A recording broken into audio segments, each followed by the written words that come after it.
Hi, I'm Jennifer McKenzie, professional home economist and cookbook author, and we are making apple herb stuffing today. So this is for our Thanksgiving 101, and you might want to call it dressing, and we're actually not stuffing it into the turkey this time. We roasted turkey pieces because we're going to have a bit of a smaller gathering, and there's not really a lot of room for stuffing in some of the turkeys anyway. So I always like to make it in a baking dish on the side, and it gets those nice crispy bits on the outside. So one of the things about stuffing, if you're having a collaborative dinner and you're assigning different dishes to different people, the stuffing is really super easy. So if somebody can chop vegetables and saute vegetables, they are capable of making this stuffing. So I've got some onion. This is an all Ontario ingredient. Thanks to also the people that are supporting the farmers, because we all need to do our part. They grow the food for us, and we purchase it and use it in our kitchens, and it's a great relationship. We're doing Thanksgiving 101, and so turkey, stuffing, gravy. I'm slicing up some celery, just chopping it here. I've got onions in the pan, sauteing in some butter, and this stuffing gets a lot of fresh herbs. I've got them in my garden. If you don't have them in your garden, don't worry, you can buy them because our farmers grow them for us. And the other thing is you can use dried. So I'm actually using a combination of dried and fresh in this recipe. So saute the celery and the onion just for a couple of minutes. You want them to soften. If you don't soften your vegetables and you put them in the stuffing, it actually tastes sort of raw, and it's not very pleasant. So do take the time to saute everything ahead of time. So I've got some wonderful fresh sage here. And the great thing about this one, you can change up the herbs. So I've got a bit of celery seed, so I'm going to add some celery seed and some savory. If you don't have savory, don't worry about it, but it does add that sort of really very traditional Thanksgiving taste. And I've got some fresh rosemary.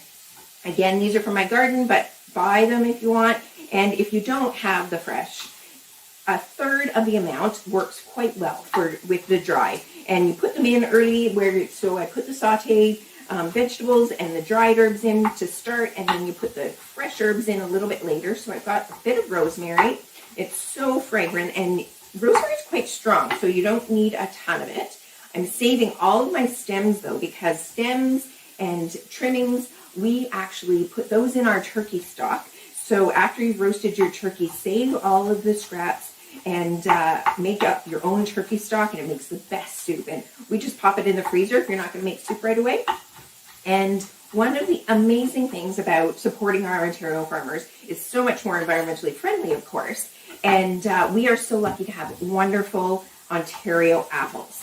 And there are over 15 varieties grown in Ontario, and they're available almost all year around because they have amazing storage now. And one of the exciting things is the Honeycrisps just came off the trees. So I'm using Honeycrisp in this stuffing today. I've got one chopped up. These are Cortlands, these are Macintosh. Any of those would work. Any cooking variety that will keep its flavor when it's cooked. Some of them kind of get bland when they're cooked, and they're better for eating fresh.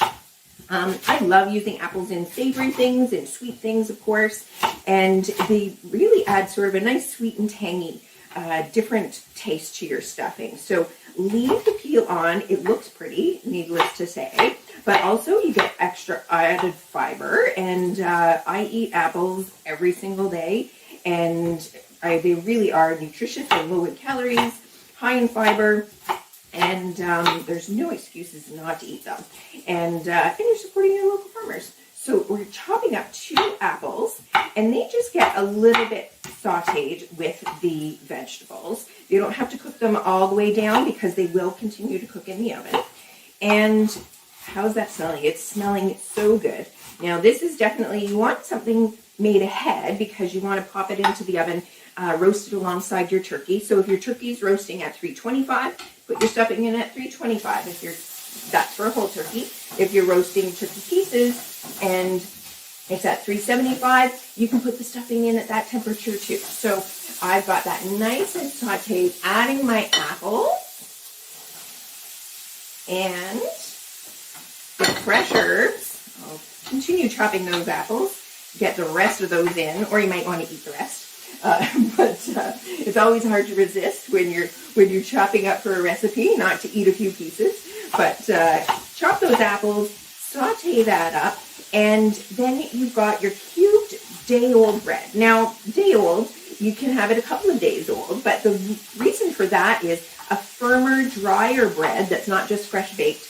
When it's fresh baked, it's pretty hard to cube, and it gets a bit squishy. So you want it a little bit drier and firmer, and I like to buy a dense loaf for my stuffing because you get sort of a better texture. It doesn't just kind of all deflate when you add the moisture. So I've cubed up my bread, nice chunky cubes. If you cube it too small, it kind of almost goes mushy when you mix it all together. So leave the chunks nice and big. This is something kids can help with. Any kids that are at the stage where they're using knives, cutting bread is a nice gentle way to get them to help. And saute this up. Get somebody slicing the bread. And like I said, this is the easy recipe for anybody to contribute to your dinner. And this recipe does make a fair amount because I love stuffing and I love leftover stuffing. So I like to plan it over, but you could make a smaller batch. So get that sauteed up. Like I said, the apples just need to be a little bit softened. And then I'm stirring in the bread. So you're going to see this is going to get a little overloaded and it won't all fit in my pan, but that's okay because I am going to toss it, and then you add a bit of the stock. So we've got some turkey stock that we made ahead. If you don't have turkey stock, you can use any stock that you have, vegetable stock or chicken stock, and moisten it. One of the catches with the stuffing is you don't want it too moist and soggy, but you do want it moist enough that it doesn't go too dry and crispy. So you just kind of want to add enough till it holds together. And there we go. And our timer is telling us it's done. And stir that together until it clumps together. And I'm actually going to put it all in the big bowl. One of the things, you can hold some of this bread back, because if you've decided that you've cut too much bread, you can hold some of the bread back and then just add more bread if you need it. But I'm going to try and squeeze all this into my baking dish and pack it in somewhat. The fragrance is wonderful, and moisten a little more, and just until it sort of looks like it's going to pack together, and then pack it into your baking dish. Now I've got my baking dish well buttered, and that makes that wonderful brown texture on the outside. Pack it in. One of the other fun things to do is to use a muffin pan. So you can use buttered muffin pan, and then you get lots of the crispy bits, and you can make little individual stuffings. That's also something nice if you're making some food to give away. So one of the things we like to do is, share dinners with somebody that maybe wouldn't make their own, and so you can make portions for them. Another way to give back this year is to donate to your food bank. So donate gift cards or food ahead of time, and support the locals.